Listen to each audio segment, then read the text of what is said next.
picked up your preloaded trailer, you made it out of the downtown of this large metroplex, you made it down the highway, navigated through bad traffic and all the way stations from where your shipper was to where you're delivering. You make it to your shipper and you cannot get that trailer in the hole. Hey guys, it's Iron Will.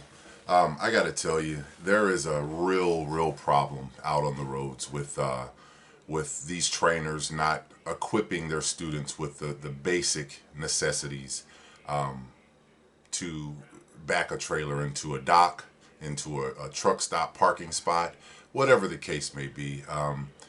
Someone's not doing their job. And it's ridiculous because you had so many men and women who are literally throwing their hands up in the air because they cannot seem to get it together. Especially once they get turned loose by themselves or out on the road, they cannot seem to get these trailers put in the hole. So we're going to focus on that. I'm just going to lay out some things for you guys real quick. Basic stuff. You know, I trained for 18 and a half years in my 22-year career.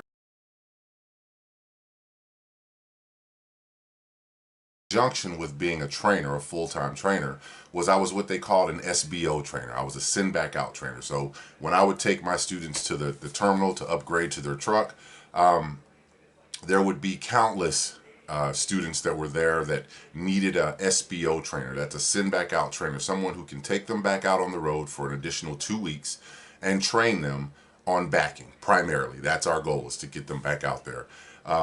And it's ridiculous. We're paying trainers top dollar to basically, we're hoping that they know how to do their job, and they should. If you're taking on the role of a trainer, you should know how to do that job and to help people to do their job better. That's what trainers are. That's the responsibility of a trainer. So I'm just going to go over a few basics of backing.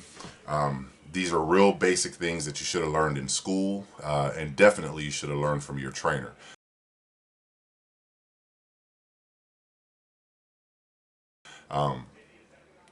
You know, there's a couple things. There's primarily 3 things I think that will that make a driver you know, have those accidents out on the road.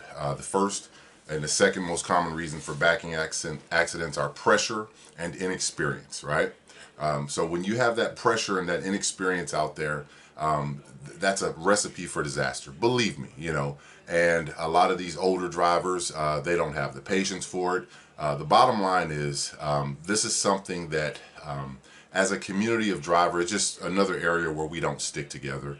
I know it can be frustrating to watch a driver trying to get in and out of the hole and he can't do it and all that. But the bottom line is, we should be there to help these newer drivers get past that very critical stage in their career.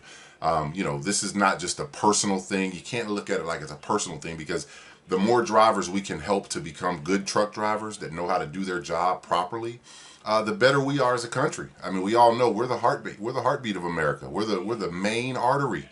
Without us, you can forget about anything else. Hospitals don't exist. Nothing exists without us. So the more truck drivers we can keep out on the road and help to do their job properly without the frustrations that come along with not knowing how to back, the better off everyone will be. So yeah, pressure and inexperience are the main 2 things that cause drivers to have these little incidents, whether it be at a truck stop, at a receiver, at a shipper, whatever. You know, it's pressure and inexperience. The third thing that plays into that, and this comes along with inexperience, is just flat out not paying attention to what you're doing.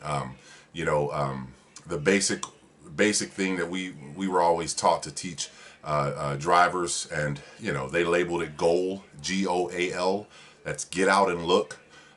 It might sound corny, it might sound redundant, it might sound like something you've heard a company send across to your computer in your truck and tell you get out and look before you back. But apply that, because no matter how experienced you are, no matter how much experience you are, we're all human, right? And any little thing can happen. So just take the time, you know, get your ass out of the truck, walk to the other side, check and make sure you can clear the truck on your blind side, make sure you can clear the truck on your sighted side right here, and Apply these things to your daily routine, whether it be, like I said, at a shipper, receiver, wherever you're at, you will do okay.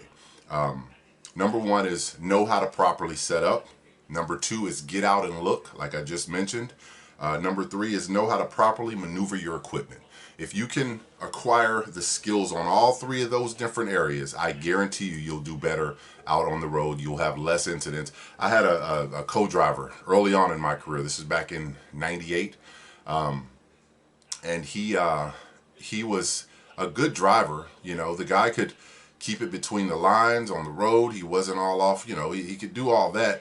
But I swear, every time we got to a shipper or a receiver, he bumped something. You know, he just couldn't do that. And I was pretty new in my career at that time, so I couldn't necessarily give him you know, any kind of help outside of my inexperience. So you know, the company eventually let him go. So you don't want to be in that situation. It's very much avoidable. This whole backing thing, the tragedy of backing is ridiculous.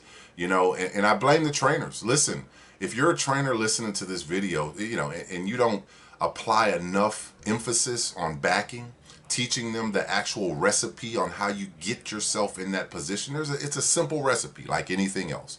And if you just, you know, teach them what you know. You know, don't try to hold back this information and be stingy with it because it took you 15 years to learn it. Don't do that to these students, you know.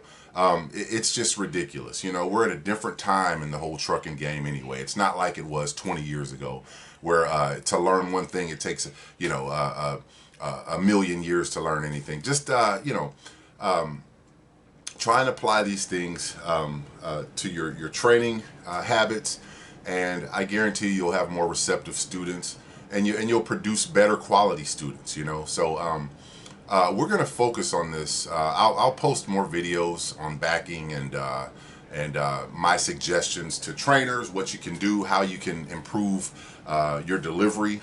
You know, as far as your instruction, how you teach them how to set up. You know, I trained for a long time, so if you're a trainer listening to this, this might be something that you could find very useful. As far as teaching a student how to properly set up, you know, the recipe. It's just like anything else, just like baking a cake in the kitchen. There's a recipe for setting a truck and a trailer up and putting it in the hole you've selected. There's a recipe for that. So, like I said, this is Iron Will, and like this video, subscribe to my channel, and like I said, we'll post more. We'll post more videos on this topic because it's very much needed. So, thanks.